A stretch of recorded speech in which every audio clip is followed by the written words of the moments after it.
Are kids these days different to coach than when you started? You said 96, right? Yeah, first year was 96. So Yeah. I guess, do you have to coach kids differently? Are they that different, or is it the everything else around us that has changed more than kids have changed when you coach them? Yeah, I still feel in a lot of ways they're the same, but you're way more aware now of your environment too. I mean, in a sense of when I started back in 1996, I was a high school coach. I was started my first year was at my school where my son's at now, in Mid Carolina. Then I went to Brooklyn Casey with Charlie Ass, who we were able to win a state championship and had great players on our team. We had Kip Balknight, Stephen Whetstone, Russell Triplett, all those guys. And every practice started with them running a time mile in 1997. Now think about how many kids now will go, I can't do that. They had to go run a time mile. That was my job for Coach Assey, is go stand on track, make sure they run a mile. They got to run it in whatever it was, 10 minutes. It was just a mentality of they want it. You could feel it different. That's where I'm scared sometimes with the transfer portal. It isn't always just that kid. What has changed, and I'm a parent of a high school player, the parents have changed. I remember coaching at Mid Carolina, Brooklyn Casey, and then getting over to South Carolina. Beside the fact of knowing their parents through certain events, they weren't involved. No one came and watched practice. They dropped their kids off, and when they got old enough to drive, they didn't come to practice. They came to games. We had, so that part has changed. It seems with Facebook and things that started years ago for older, people and parents, everybody needs to know everybody's business. Everybody wants to know everybody's, especially with college baseball. It seemed like everybody knew each other's scholarships. And that always blew me away because I was raised to keep that stuff private. Let people think you maybe have more than you really even do, but until you tell them, So what I've seen change in my 25 plus years now is just the need to everybody to know everybody's business, and then everybody to have to feel like it's equal. I used to joke at Charleston Southern. We've all heard the Jimmy Johnson story when he cut the linebacker who fell asleep in a team meeting, and the press asked him, said, well, what if Troy Aikman had fallen asleep in that same team meeting? He said, I'd have walked back there and gently nudged him in the shoulder and said, Troy, wake up. He goes, because he had earned that. And what he was trying to say, it wasn't about this particular person. You have to earn it. And now people a lot of times don't realize you still have to earn it. You go back to Whit Merrifield and those, you just used the word earlier, sludged through his minor league career. I don't think any of us, we all loved Whit and we all remember his hit, but I don't think any of us said, oh yeah, that guy's going to get 1,000+ hits in the big leagues. No doubt about it. He kept going through his minor league career without saying, you owe me this, or, hey, do you realize I was a national champion? Because I knew guys in that organization said he just showed up every day, and that was, I've had an old scout that I really admire. He still picks on me that attendance is still a big part of the grade, because he'll go to see a player and that guy's not in the lineup, or he comes out of the game early and he goes, he didn't get a very good attendance grade from me. And that's still a big part of it. So I do still think guys want to be coached. I just coached the summer leagues. First time I've ever coached my son's age or his team. And a few of them at the end of the summer laughed and said, Coach, we've never had someone be so honest as you. And I had two assistants that helped me. Thank you. We've never had anybody. We've always had people tell us what we do wrong. We've never had anybody tell us what we do wrong and how to fix it on a baseball field. And that honesty came through when guys would come up to me and go, why am I not playing? Or you're not better than that guy. I mean, I'm not going to – that's why today I'm putting this guy's on the field. Or it might be a case of, hey, he's always here. He's always early. I feel good about him, and you're always late. Well, my parents can't get here. Well, then y'all need to probably figure out how to leave 30 minutes earlier from home. It's just – I love still being honest. And the cool thing for me, Tim, in my coaching career, I never tried to ever hurt someone with a comment. I think there are guys that probably enjoy knocking people down a notch. I was not a very good player. I was a player who I joke in speeches I give. In my high school team, I would hit 8th or 9th. And I was lucky to hit 8th or 9th. I played with really good players. When I got into college, I think the highest I ever got in the batting order was 5th. I was just a guy that loved the game and found a way to stay in the game and have up to this point. So I don't feel the kids have changed. I just feel a lot of things around them have changed. And that's what we got to protect as adults, as parents, and as coaches.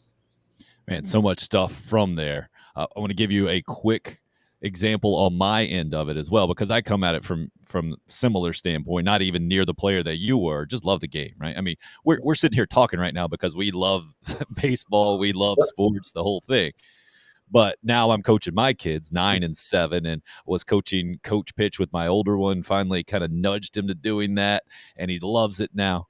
And it was a postseason banquet for coaches. Another coach beside me said, yeah, one time I screwed up in a post-game speech. I told our team the other team was better than us, and a parent called me out for it and the whole thing, and I shouldn't have said that. And I said, what?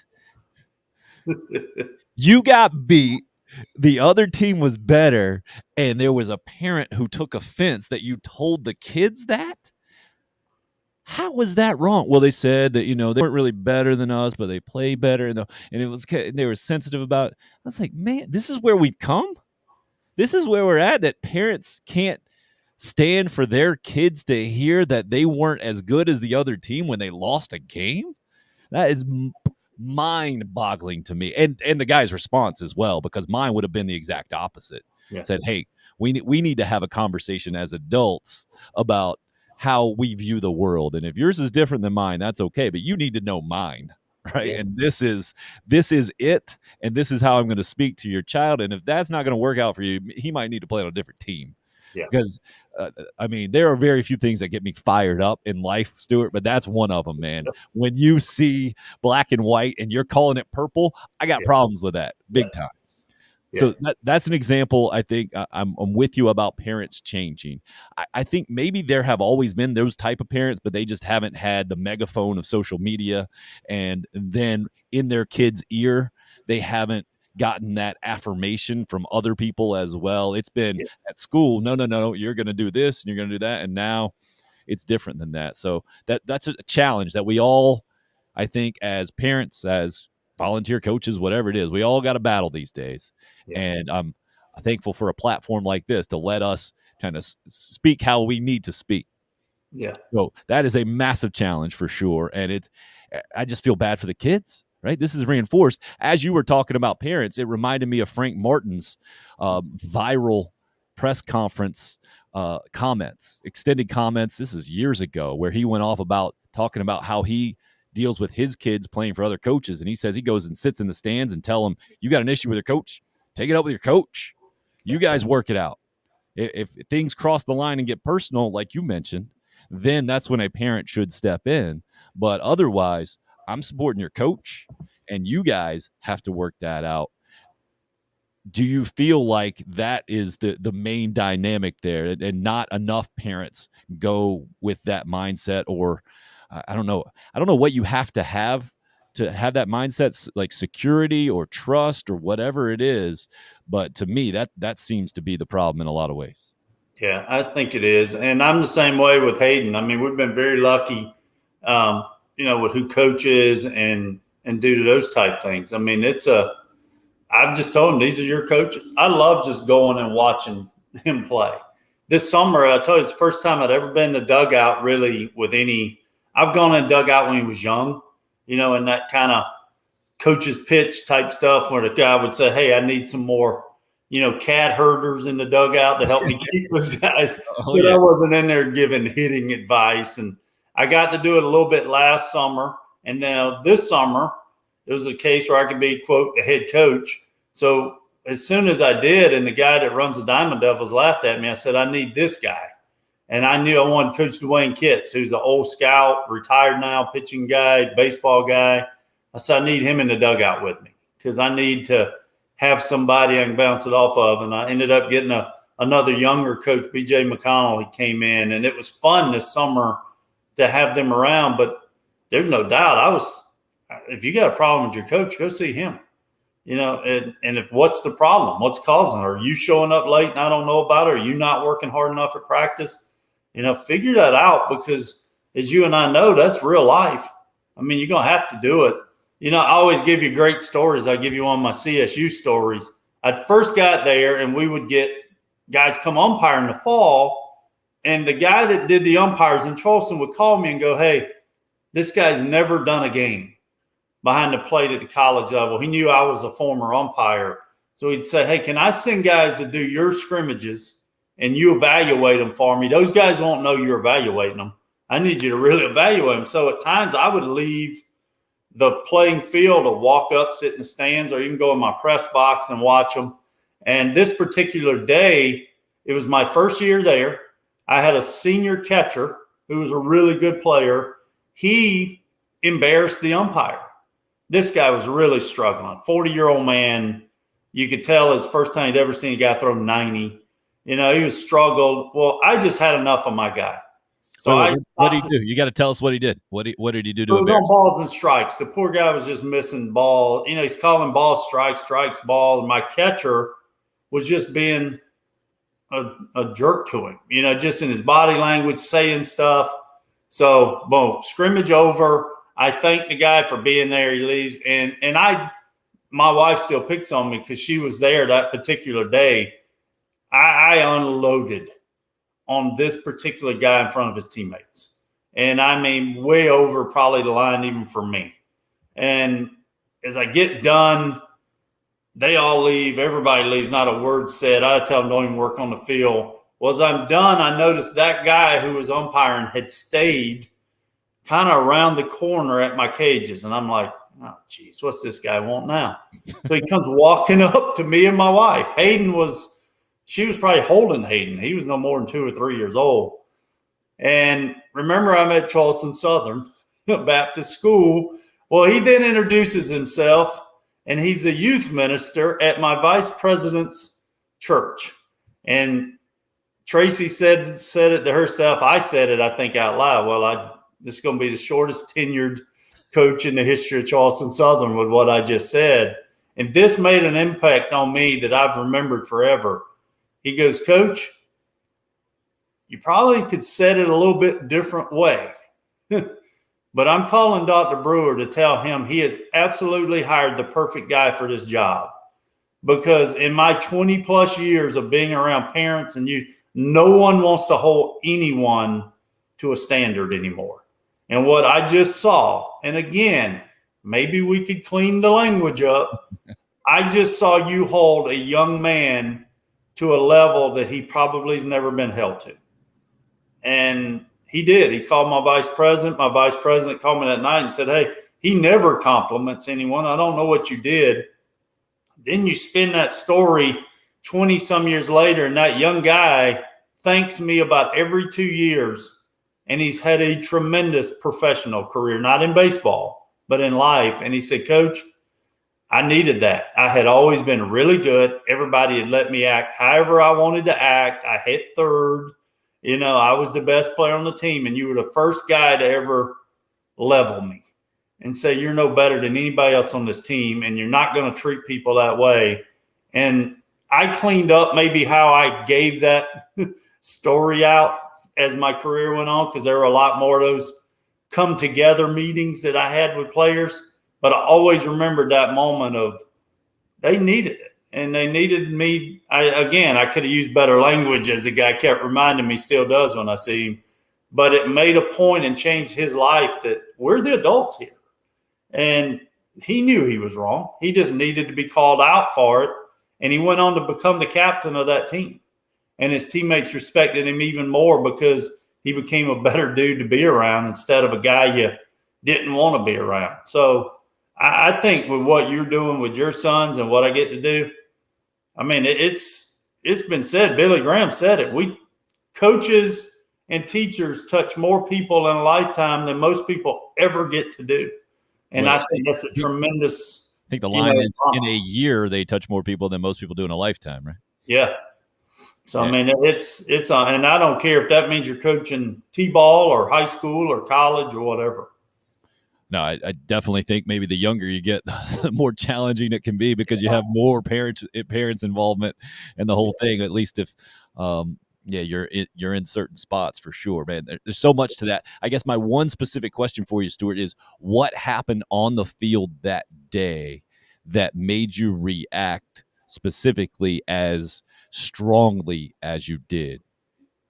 Well, I was taught from the very beginning to respect in baseball, respect the game. What that means when you're playing baseball is respect every part of the game. You respect the umpire, you respect your teammate, you respect your opponent, you respect the guy that drags and waters the field. I mean, I learned that early on. If you don't know Donnie Lindler's name and Justin Scurry's name, who takes care of the field at South Carolina, then why are they going to care about it as much? That was something that I learned from my high school coaches. I learned it when I got with Coach Tanner. Really respect the game. And I'm still that way. When I see someone not respecting the game, bat flips to me are a disrespect to the game. It's hard to hit. It's hard to pitch. We don't need anyone showing the other one up. I don't like guys that strike guys out making notice of themselves. I like to respect the game. That day when he kept saying stuff or the way he was throwing the ball back, his body language to that guy trying to umpire that game, he was not respecting him, but he was not respecting our game. I was an umpire. I know how hard it is. I mean, I think I've been thrown out of 2 games my entire career. And the big reason is I know how hard it is. I don't just go out there arguing for the sake of arguing. I know how hard it is. Most of my arguments would turn into, hey, I just don't think you're in the right place to see that. Can you go get help? Not, you're awful. What are you doing? You keep missing calls. And so to me that day, he was not respecting the game. And if you respect the game, all parts of it, the game typically respects you as well. Yeah, I think you can go further than that, and it's not just a baseball thing. It's a sports thing, or if you're in school, it's your teacher's thing. It's across the board. But yeah, to show kids specifically that, I mean, that again, why I will always speak to the virtue of team sports so they can see it on that level and maybe take it somewhere else, man. I think it's so important because it is a game. It should be fun, but you got to stay within the lines, right? There are parameters. You get outside those lines and you don't get called out for it, I think it has the exact opposite message that we want to send, right? Then team sports are doing the opposite thing that we want to do them. And that's when you got to make sure that as a parent, that you're making sure your kids are playing for the right people. And you said you got lucky with your son and the whole thing. I don't think that's luck in a lot of ways. I think that's knowing you got to set them up for success and put them in certain situations. Yeah. And you got to have a feel for that, I think, as a parent. And that's wildly important too, man, because it has such an impact.